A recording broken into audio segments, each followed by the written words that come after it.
여자가 물동이를 가지고 우물가에 왔다가 예수님을 만난 후에 그 물동이를 버려두고 자신의 동네에 들어가서 예수님을 전합니다.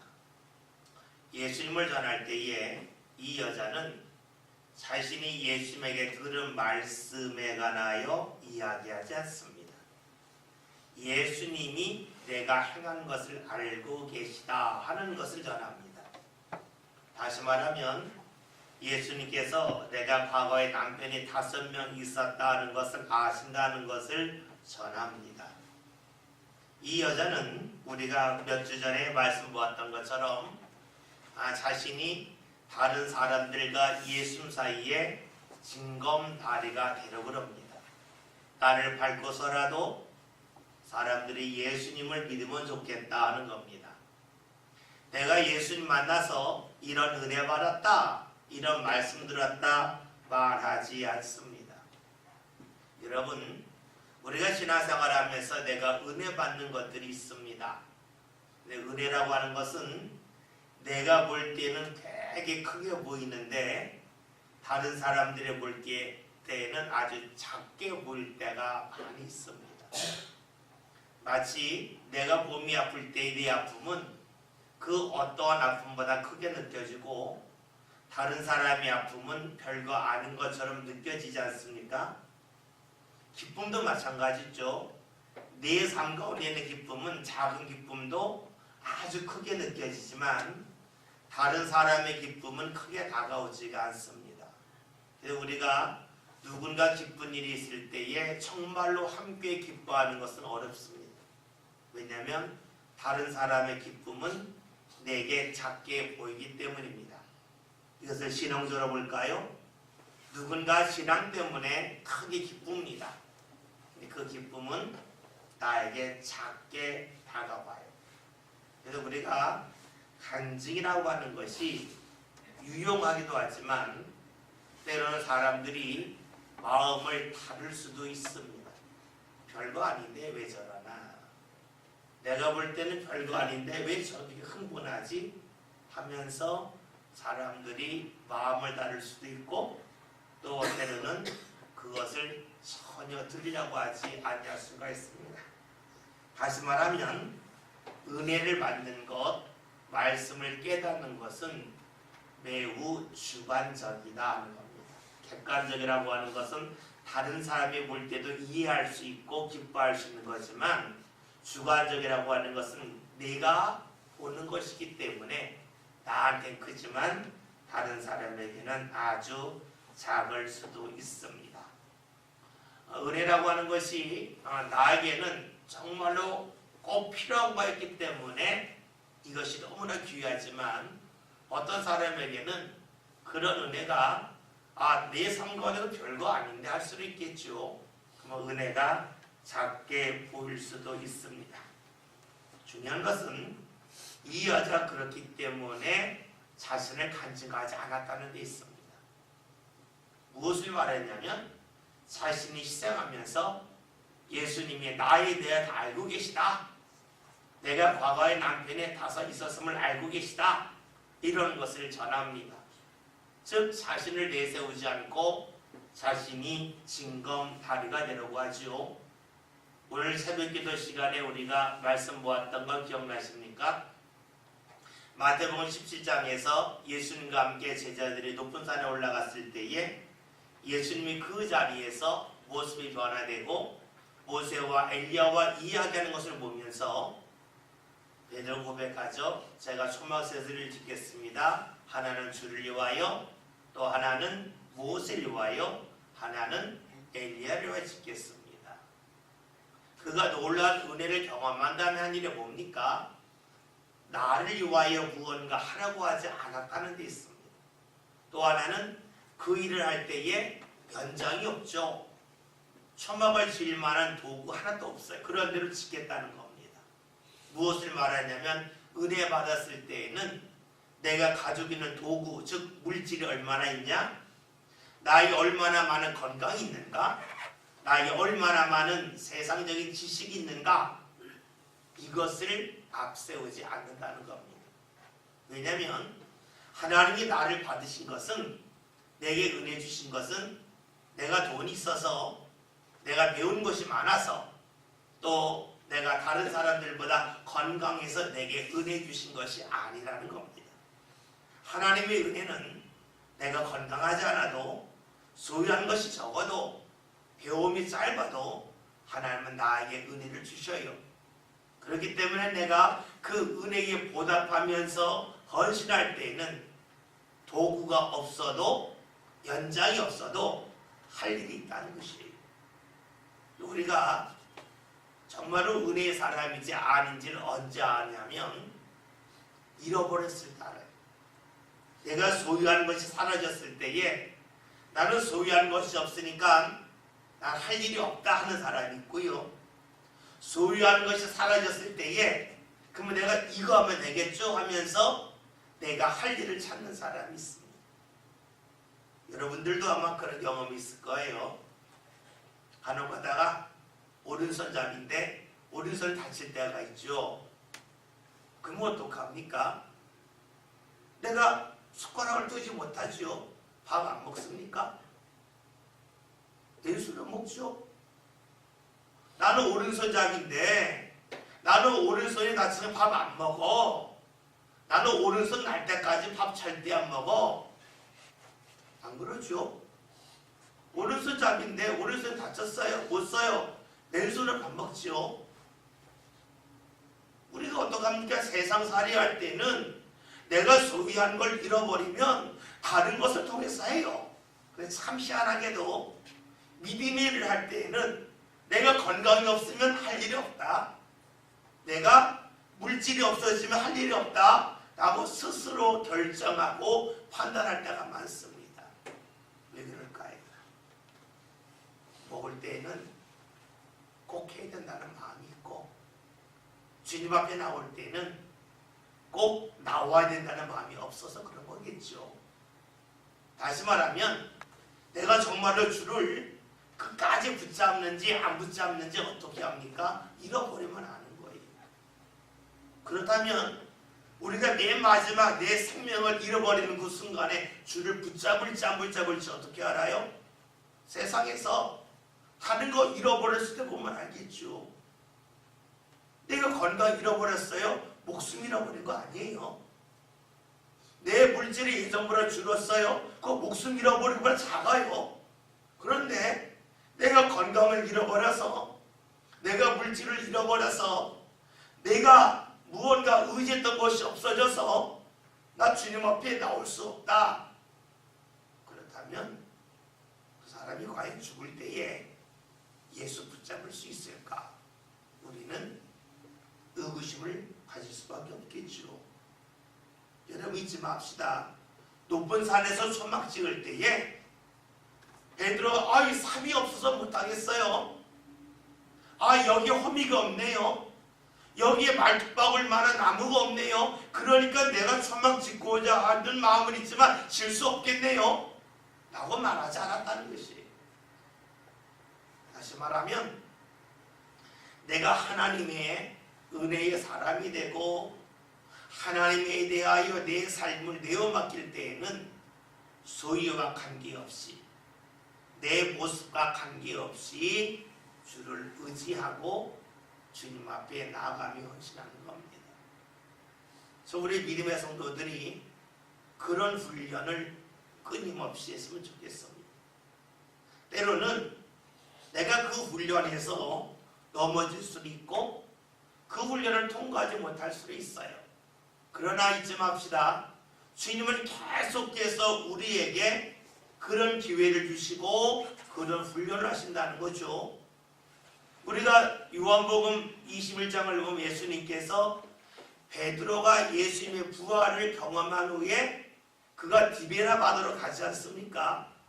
예수님 찾아가잖아요. 그리고 그에게 오른편에 그물을 던져라 해서 많은 물고기 잡게 하시고 그게 묻지 않습니까? 네가 날 사랑하느냐? 예수님이 그를 포기하지 않으셨어요.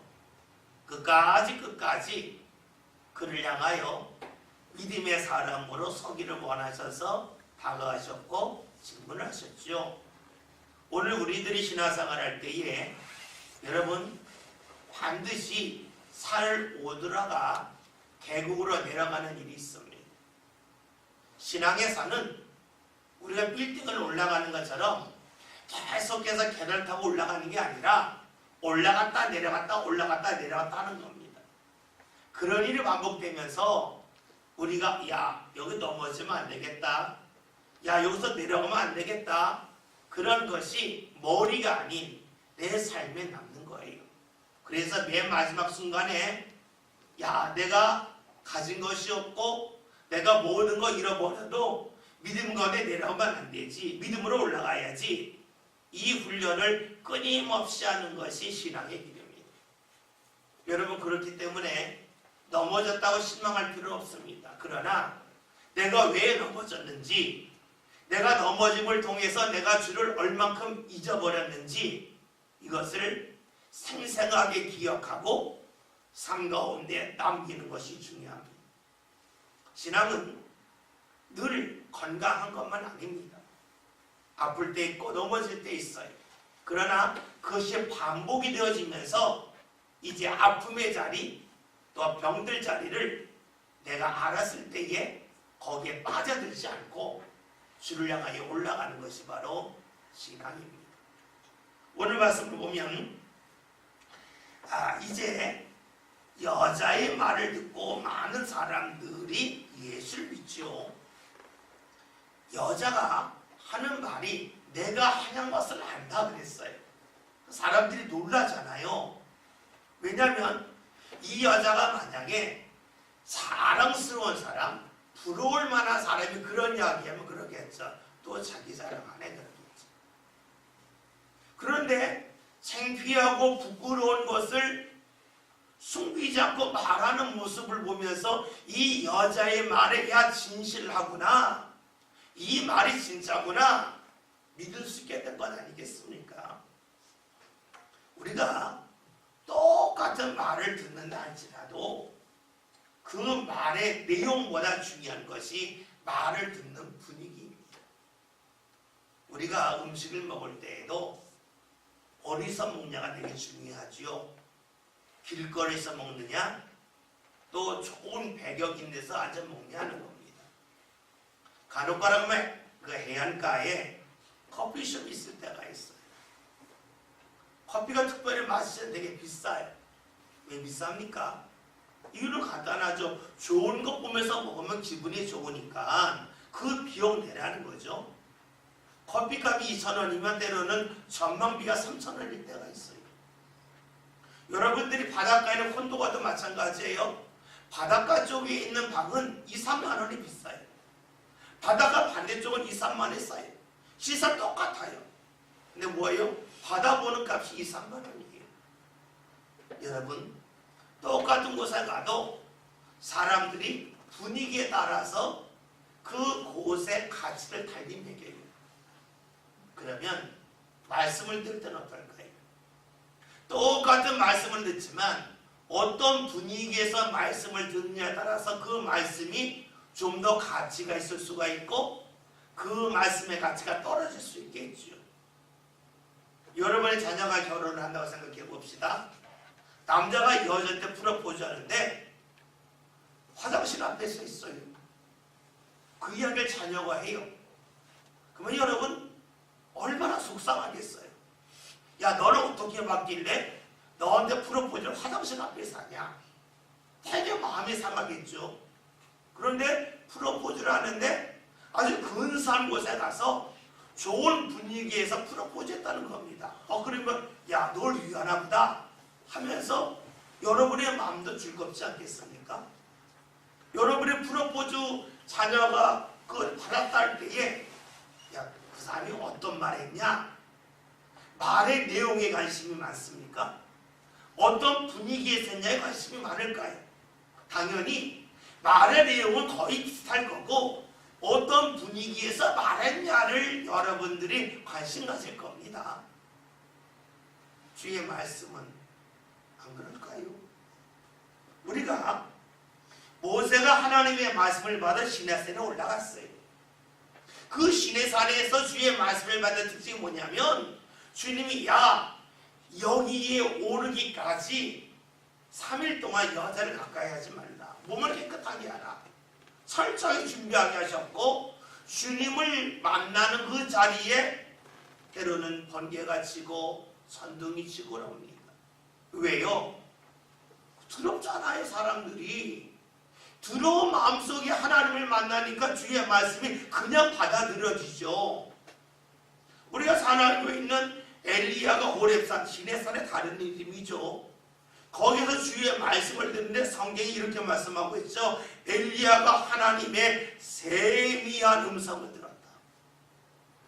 세미한 음성, 작은 소리 들었다는 거예요. 왜요? 집중하니까 들리죠.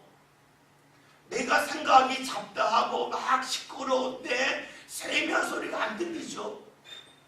내 생각이 하나님과 철저하게 모아져 있을 때에 작은 세미한 소리를 들리는 겁니다. 그 전에 어떤 일이 있어요? 엘리야가 40일 금식도 하고요. 그리고 하늘에서 천둥철방이 쳐요. 당연히 그는 들어올 수밖에 없고 주의 말씀들을 철저하게 하니까 작은 소리를 놓치지 않고 다 듣지 않습니까? 오늘 우리가 주의 말씀을 들을 때 필요한 것이 무엇일까요? 나 말씀 들어. 이것도 중요하겠지만 내가 어떤 분위기 속에서 말씀을 듣냐가 중요한데 그 분위기는 교회의 외적인 분위기로 되겠지만 나의 내적인 분위기로 된다는 것이에요. 우리가 보통 우리 기도하고 주의 말씀을 듣는 것, 기도하지 않고 말씀 듣는 게 똑같을까요? 내가 밖에서 누군가하고 싸우고 와서 주의 말씀을 듣는 것과 싸웠다 할지라도 교회에 와서 미리 기도하고 하나님 앞에 찬송하면서 내 마음을 모으기 위해 주의 말씀을 듣는 것이 과연 같을 수 있을까요? 같을 수 없겠죠. 그래서 우리가 예비할 때에 말씀도 중요하지만 나의 내적인 준비, 외적인 준비가 무척이나 중요합니다.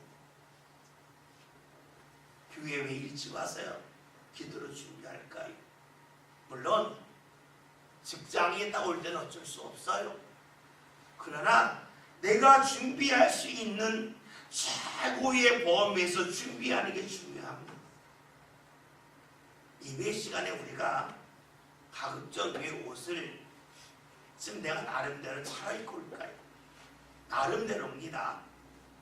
그 이유는 옷을 입으면서 준비하는 거예요. 내가 예배 시간에 왜 고개를 들까요? 아는 겁니다. 내가 주의 말씀을 잘 들으려면 예배 시간에 들려지는 세미한 음성까지 내 마음으로 들으려면 내가 집중해야 돼. 그러니까 고개 드는 거예요. 엘리야가 주의 음성을 들었듯이 내가 주의 음성을 들으려면 내적인 준비, 외적인 준비가 필요하죠. 때로는 우리가 예전에는요 예배 시간 다 무릎 꿇고 앉아 예배 드렸어요. 왜요? 마음을 표현하는 거죠. 근데 지금은 그렇게 하진 않아요. 예전만큼 우리가 일찍 죽지 않잖아요. 예전에 일찍 돌아가실 때에는 무릎 아프기 전에 돌아가시잖아요. 30대, 40대 다 돌아가시잖아요. 근데 지금은 이제 수명이 길어지니까 살아계신 분들이 건강이 안 좋아요. 무릎도 안 좋고 허리도 안 좋고 그러니까 좀 편히 앉아서 들어요. 그러나 내가 앉는 자세에서도 가장 합당한 자세를 내가 찾아야 해요. 그것이 바로 뭡니까? 내가 외적인 준비 있게 하는 겁니다. 분위기가 잡히지 않는 가운데서 말씀을 들으면 말씀이 시끄럽습니다. 말씀이 집중되지 않습니다. 간혹 가다가 내 극장에서 봤던 영화가 있는데 그 영화를 텔레비전 할 때가 있어요. 이게 보잖아요. 너무 재미가 없는 거예요. 알아서 재미없는 게 아니라 극장에서는 어두운 데서 화면 꽉 찬 거를 보니까 다른 거 볼 겨를이 없잖아요. 근데 집에서 보면 전선줄도 보이고 옆에 달력 때로는 있고 시계도 있고 막 이것저것 보이는 거야. 그러니까 집중하려고 해도 집중이 잘 안 돼요. 그러니까 이야기에 대한 빨려 들어가지 않으니까 이야기 저게 저런 일이 일어날 수 있을까? 자꾸 그런 생각이 들어요. 극장에서 볼 때에는 그런 생각들 겨를이 없어요. 다른 게 안 들어오니까. 여러분 마찬가지예요. 말씀을 들을 때에 다른 것이 들어올 겨를을 만들지 않는 것, 그것이 우리에게 소중함을 알 수가 있습니다.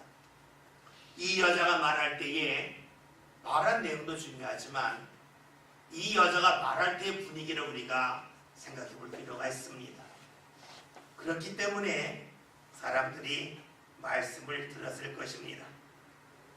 또 하나 중요한 것은 지금 동네에서 만난 사람들에게 이 여자는 내가 받은 은혜에 관한 말씀이 아니라 예수님의 외적인 능력을 알려줍니다.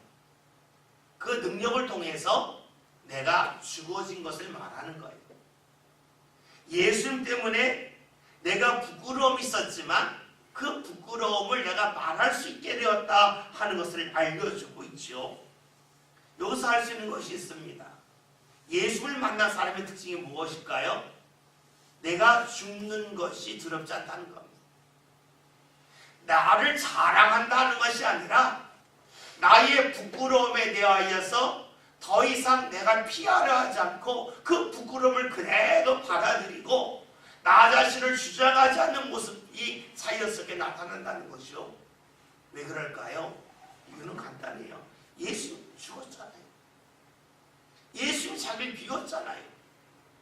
우리가 지난 주일날 빌립보서 2장 5절부터 11절에는 말씀 들었죠. 제목이 진주, 예수님이 지셨다는 거예요.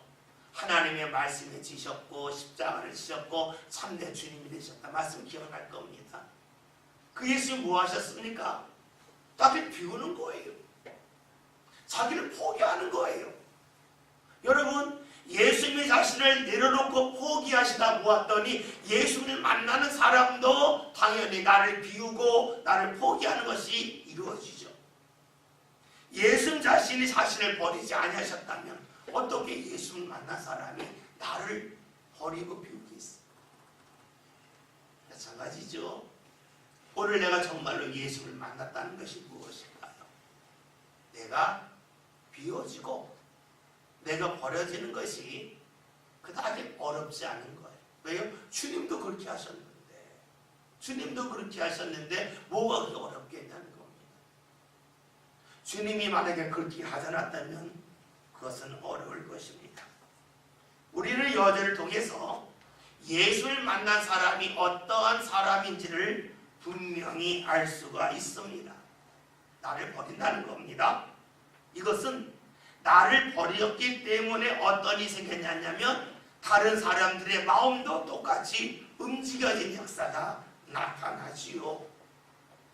오늘 우리가 믿음으로 산다고 하는 것을 다시 한번 생각해 봅시다. 믿음으로 산다고 하는 것이 집에나 성경 구절 걸어놓고 어디 가서 내가 늘 하나님 하셨다라고 말하는 것 거기 있을까요? 물론 그럴 수도 있겠지만 더 중요한 것은 나 자신을 비우는 것이 너무너무 자연스러워지는 거예요.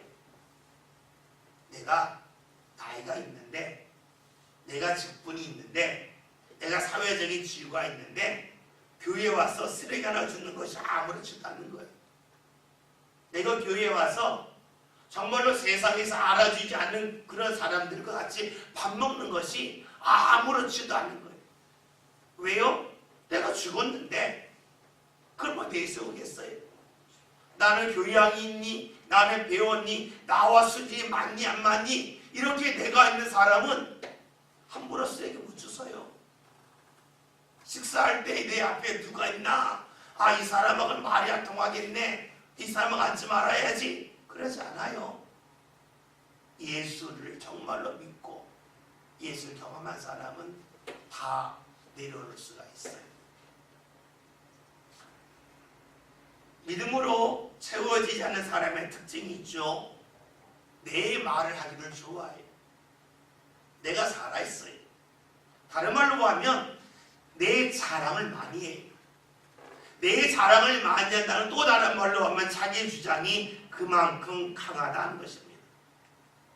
예수를 만났는데 내 주장을 강하게 한다. 예수님 믿을 필요가 없죠. 여러분 생각해 보세요. 여러분의 자녀가 피아노를 배우는데 피아노 학원에 갔어요. 선생님 이렇게 치료하는데 선생님 내 마음대로 칠게요. 자기 주장을 봐요. 그러면 여러분들이 어떤 마음 들겠어요? 얘가 여기 왜 다녀?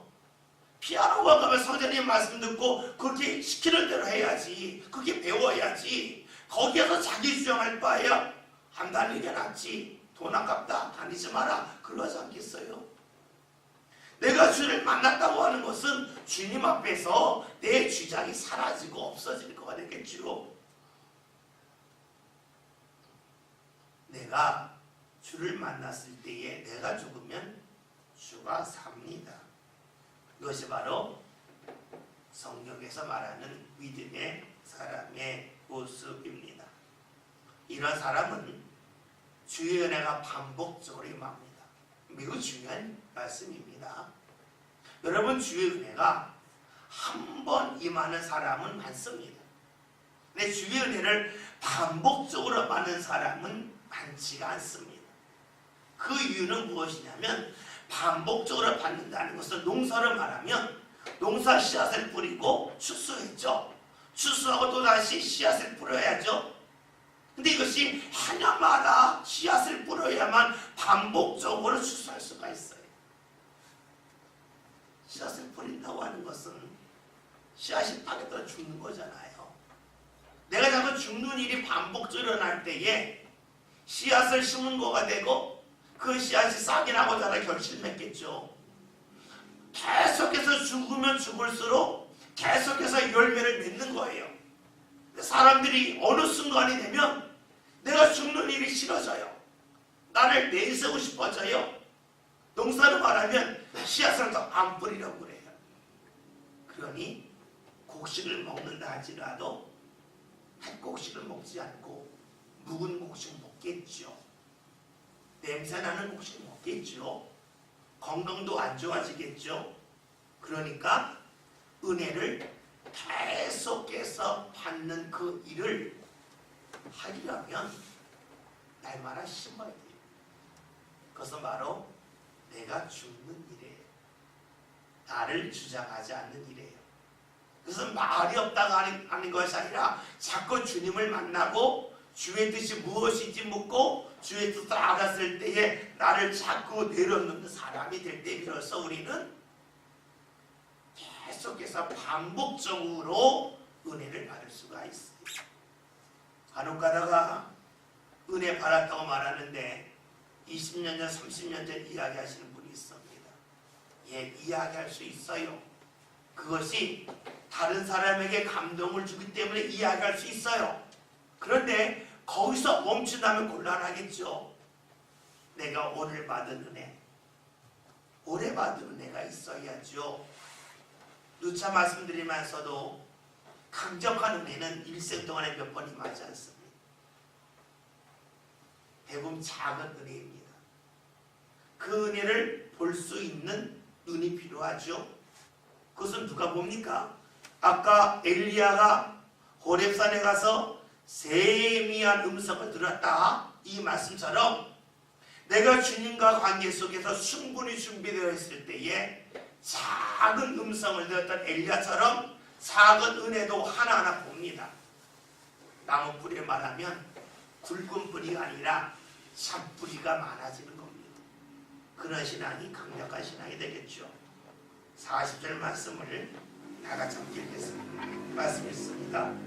사마리아인들이 예수께 와서 자기들과 함께 유하시기를 거기서 이틀을 유하시고.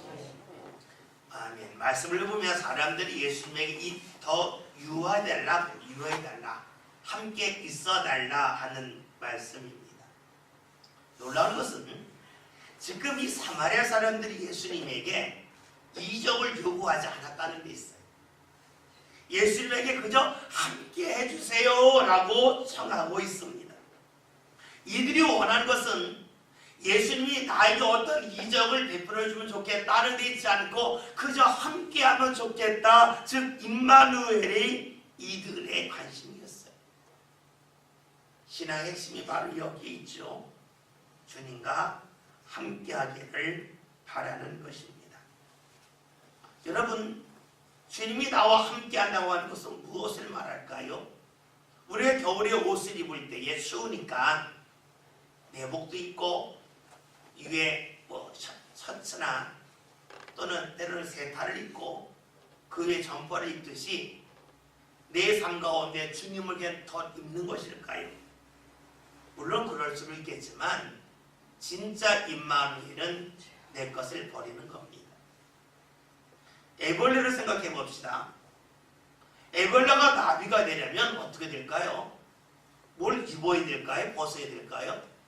벗어버려야 애벌레가 나비가 되죠.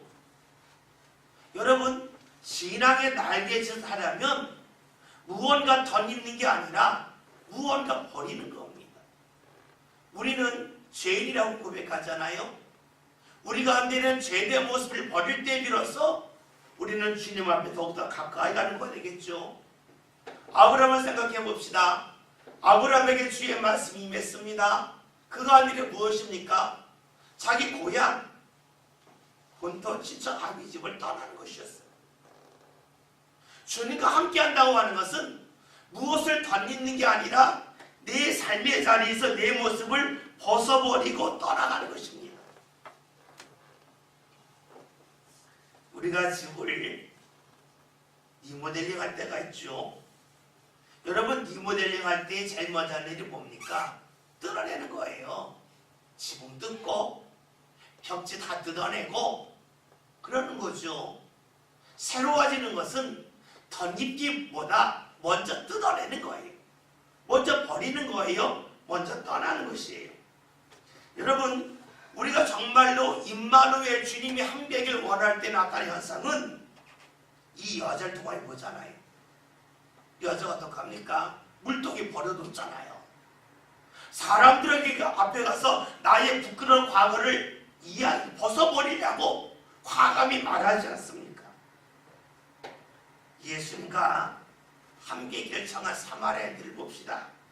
이들은 여자가 변한 것을 보면서 야, 나로 저런 변화를 경험하고 싶다는 마음이 있으니까 예수님에게 함께 있기를 원하고 있고 청하고 있습니다. 이 여자가 병들었던 사람이 아니에요. 귀신 들렸던 사람이 아닙니다. 다시 말하면 이 여자가 주님을 만나서 눈으로 볼 때 외적인 변화는 하나도 나타나지 않았어요. 병이 났다면 외적인 변화가 있죠. 귀신이 나갔다면 그가 말하는 어떤 그 모습도만 달라졌겠죠.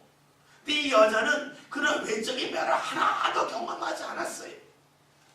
이 여자가 경험한 것은 철저하게 내적인 변화였어요. 사람들은 이것을 보았고요. 이것을 보고 나서 예수님이 함께 있기를 청하고 있습니다. 감사한 것은 이렇게 사람들이 내적인 변화를 원하면서 예수님에게 함께 있어달라고 할 때에 예수는 그 청을 거절하지 않았다는 데 있습니다. 우리가 요한복음 2장을 보면 사람들이 예수님과 함께하기를 원했는데 그 이유가 무엇입니까? 더 많은 이적을 바랬습니다. 예수님이 우리 동네에 있으면 더 많은 병자가 날 거야. 우리 집에 오시면 내가 더 부자가 될 거야. 이런 외적인 변화를 기대했던 유대인들과 예수님 함께하지 않았어요. 그들에게 자신의 몸을 의탁하지 않으셨어요. 왜요? 주님이 우리에게 원하시는 것은 주님이 우리와 함께하면서 우리가 외적인 변화, 즉 내 경제적인 변화, 건강의 변화, 그런 것에 초점을 맞추길 원하지 않으시는 거예요. 왜냐면요, 그런 변화는 맨 처음에 무척이나 크게 느껴지지만 나중에는요 또 다른 것을 요구해요. 여러분 아시죠? 빵을 달라서 빵을 주면 그 다음에 빵만 달라 그러지 않아요. 우유를 달라 그러고 우유까지 주면은 과일도 달라 그러고 이것이 사람이지요. 제가 예전에 나주에서 먹게 할 때에 대원을 다녔어요. 그러면 이렇게 서울역에서 기차를 타고 영등포까지 왔다 갔다 하는데요. 타고 내려갈 때 앉아가요. 먼저 타니까 앉아요. 좌석이 있어서. 근데 나중에 그 좌석이 꽉 차면 사람들이 이 통로에 서 있어요. 통일로 열쳐 있는데요. 4시간 반을 타고 갔어요. 그러면은 한 천안머리쯤 가면 사람들이 타면서 자리가 없어요. 그러면 그 의자 옆에 이렇게 툭 빠지가 있잖아요. 이렇게 팔 올려놓는데 거기는 이렇게 기대요. 그러면 아이 좀 편하게 가서 조금 비껴줘요. 그럼 좀 있다가요 거기 엉덩이 슬쩍 걸쳐요. 에이, 얼마나 힘들면 그러니까 좀 비켜주잖아요. 엉덩이 점점 저 뒤 밀려 들어와요. 그런 경험 다 있으실 거예요. 그러고 나중에는 또 탈 수가 없어요. 너무너무 힘들어요. 그래서 나중에는 그냥 거기에 팔을 올려놓기도 하고 거기에 앉는 것을 자꾸 싫어하게 되더라고요. 근데 물론 저는 자리가 없으면 그렇게 해요. 왜? 이것이 사람의 그 죄된 마음. 누군가 나에게 오를 베풀면 거기서 감사하고 멈추지 않고 더 많은 것을 바라고 요구하는 것, 그거 있지 않습니까? 오죽하면 전도서에서 모든 강물이 바다로 흐르지만 바다를 채우지 못한다 그랬을까요? 사람들은 계속해서 욕심이 있어요. 외적인 면을 한번 경험한 사람은 계속해서 외적인 걸 요구해요. 예수님이 하신 거죠. 외적인 면을 통해서 이 정도면 충분합니다. 그러니까 이제 저는 이제 외적인 변화가 없어도 주님을 온전히 믿고 따르겠습니다. 이 신앙으로 가야 되는데 그러지 않는 거죠. 오늘 말씀을 보면 사마리아 사람들은 내적인 변화를 추구합니다. 그러니까 예수님이 그들의 청을 거절하지 아니하시고 그들과 함께 이틀을 유하십니다. 41절에는 말씀 함께 봅니다. 다 같이 봅니다.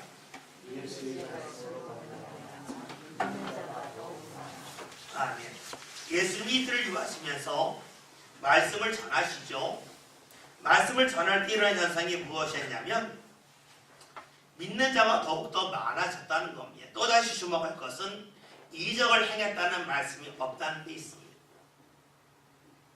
요즘에 좀 문제가 되는 만민중앙교회가 있어요. 이 교회는 1980년대 후반부터 굉장히 유명한 교회였어요. 이 목사님이 병고침의 역사가 특별히 많이 나타났기 때문에 그래요. 그래서 그 당시에는 거기 목사님, 인천에 있는 예루살렘 교회 이초성 목사님, 서울에 있는 이재룡 목사님, 우리나라에서 이렇게 병고침이 강하게 나타났던 목사님 여럿이 있었어요. 요즘에 이 교회가 문제되고 있는데 이 교회 교인들이 하는 이야기가 이 목사님을 통해서 암이 났다, 또 뭐가 났다, 그러니까 이 교회를 못 떠났다는 거예요. 예, 맞죠. 얼마나 큰 은혜가 임했겠어요. 근데 중요한 것은 내가 몸이 난 다음에는 말씀을 붙잡아야 되는 겁니다. 몸이 나았다고 하는 것은 주님에 대한 확실한 믿음이 생겼다는 거죠. 그런데 거기에 매달린 겁니다. 그러나 보았더니 이들이 말씀 가운데 서지 못하고 외적인 능력 가운데 섭니다. 그러니까 목사님 어떻게 보일까요? 신적으로 보이겠죠. 그 목사님에게 아무런 것도 반항하지 못하고 거절할 수 없겠죠. 결국 일어난 일이 무엇일까요? 그 목사님이 도덕적인 행위가 나타난 겁니다. 여러분, 그렇기 때문에 우리에게 외적인 능력이 나타나는 것이 좋아 보일 수 있어도 그것은 대부분의 사람들을 신앙 가운데서 벗어나게 할 가능성이 없습니다. 우리나라의 초대교회 중에서 목사님의 어떤 외적인 능력으로 인하여 그렇게 된 교회들이 적지 않습니다. 근데 그런 교회의 특징은 대부분 끝이 안 좋습니다. 왜 안 좋냐면 목사님이 하나님이 주시는 은혜를 통해서 어떤 외적인 능력을 행할 때에 하나님이 주셨다는 생각보다 그 목사님이 능력이 있다는 마음이 크고, 그러다 보면 그 목사님을 절대화하게 되고, 그 목사님을 절대하다 보면 그 목사님은 자신도 모르게 내 마음대로 다 해도 된다는 생각이 사로잡힙니다. 아무리 목사다 할지라도 예수 없이는 죄인이죠.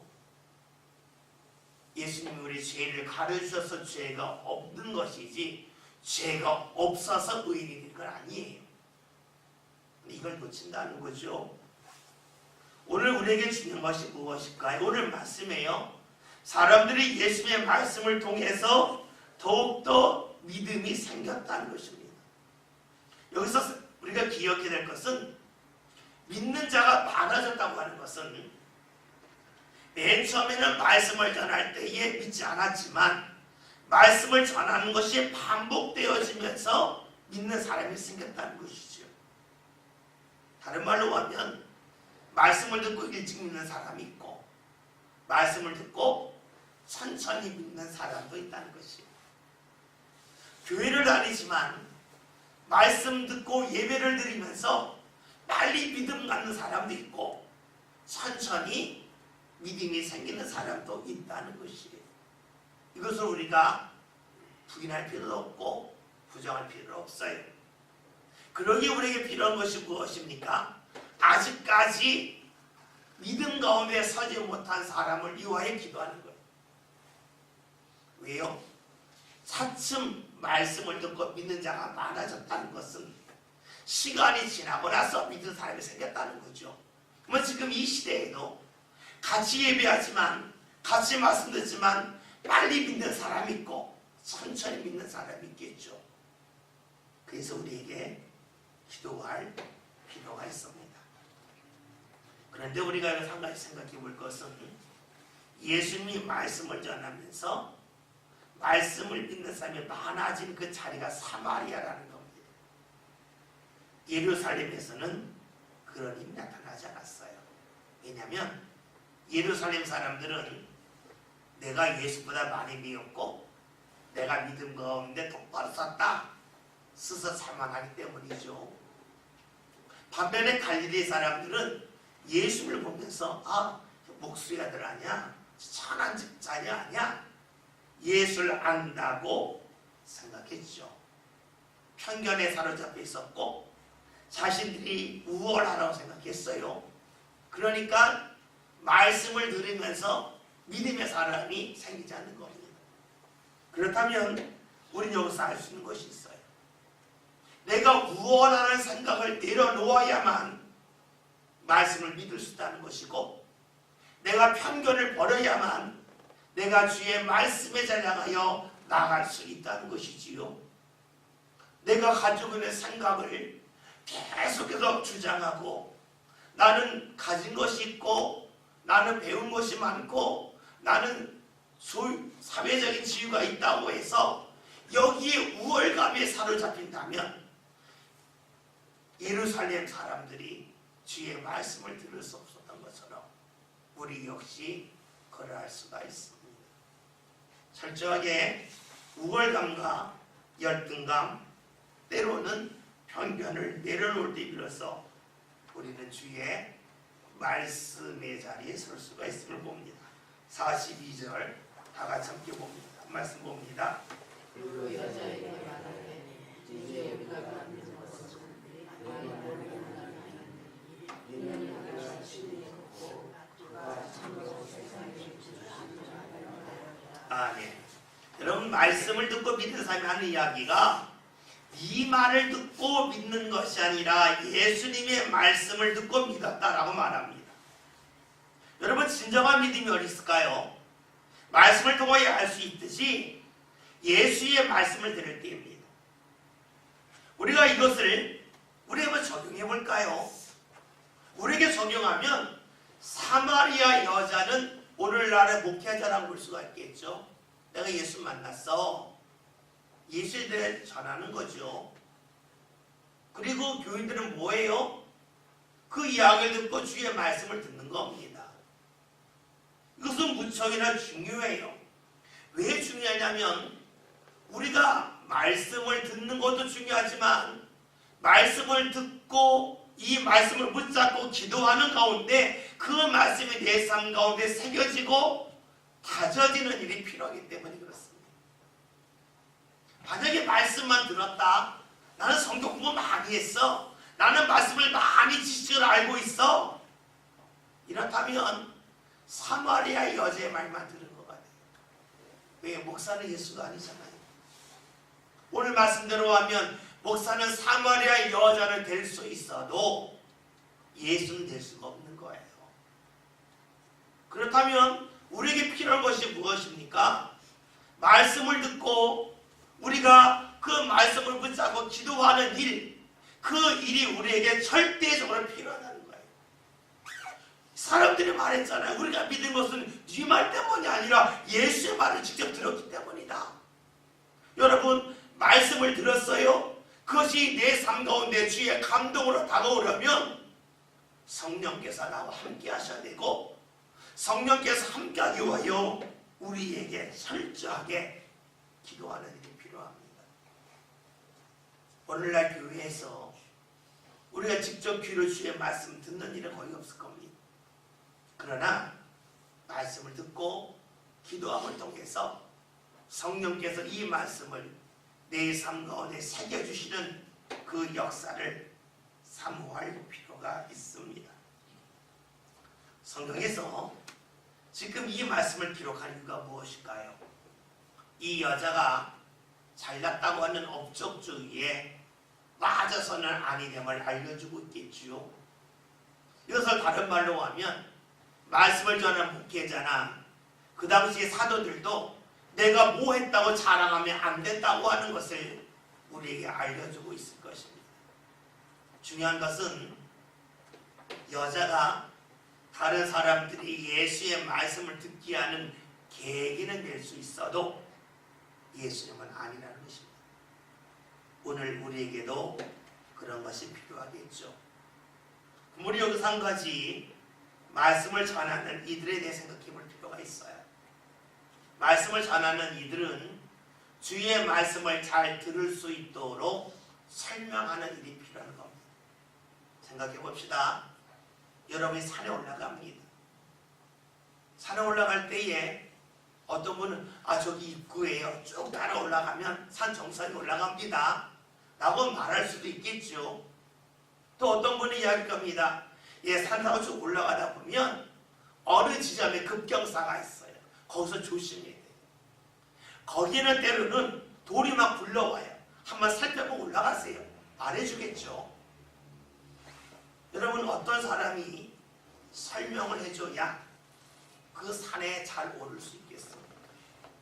그것은 산을 여러 번 오른 사람이고 산을 여러 번 오르면서 산을 오를 때에 어디가 힘든지 무엇이 위험한지 어디서 쉬어야 되는지를 세세히 설명해 주는 사람 아니겠습니까? 여러분, 목사가 할 일이 무엇일까요?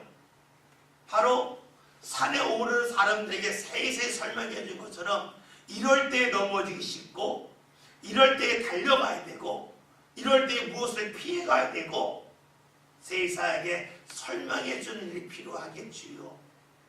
그래야만 여러분들이 주의 음성을 들을 수 있고 주의 감동을 받을 수가 있고 주의 은혜의 자리에 여러분의 삶이 다가설 수 있습니다. 설명해 주는 것이 목사가 할 일이 되겠지요. 여러분이 교회 와서 말씀을 들으면서 아예 다 좋은 얘기 들으면 되죠. 그러면 곤란한 겁니다. 왜요? 여자가 세세히 설명했잖아요. 예수님이 나에게 어떻게 하셨다고. 그것이 필요합니다. 그럴 때 비로소 우리는 주의 말씀의 자리에 이를 수가 있습니다. 오늘 말씀 중에 중요한 것은 또 하나 있습니다. 맨 마지막입니다. 그가 참으로 세상의 구주신 줄 알미라는 겁니다. 세상의 구주, 내 구주가 아니라 세상의 구주라는 거죠. 사도행전 1장을 보면 예수님이 승천하실 때에 제자들 물어요. 예수님, 이스라엘 회복하심이 어느 때입니까? 우리의 주님으로만 생각했어요. 나의 주님으로만 생각했는데 지금 사마리아 사람들이 말합니다. 우리의 주가 아니라 모든 세상의 구주이심을 알았다라고 고백하고 있습니다. 말씀으로 섰을 때 이런 현상이 겁니다. 이적으로 신앙을 경험한 사람은 그 이적이 나에게만 나타났을 때 나의 주님, 우리의 주님만 되는데 말씀 거리에 서면 모든 세상의 구주임을 고백할 수가 있습니다. 우리의 신앙이 이적도 필요합니다. 그것은 내가 주님과 강력하게 만나기 위함입니다.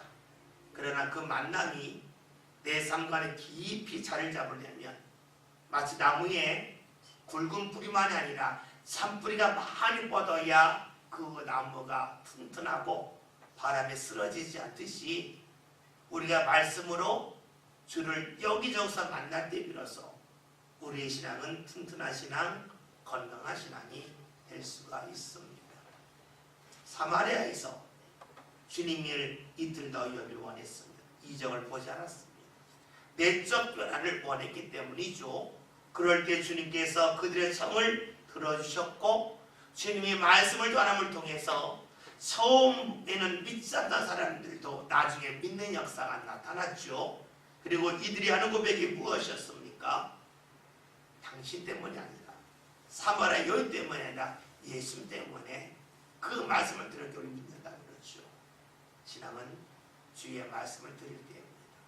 저와 여러분이 말씀을 들을 뿐만 아니라 간절히 기도하고 주님 앞에 감동이 임하게 사모하면서 간곡하게 기도하는 모습이 이어져서 주의 음성이 저와 여러분의 삶 가운데로 들려지면서 말씀 가운데 굳건히 서는 그 신앙이 저와 여러분의 신앙이 될 수 있기를 주의 이름으로 기원드립니다.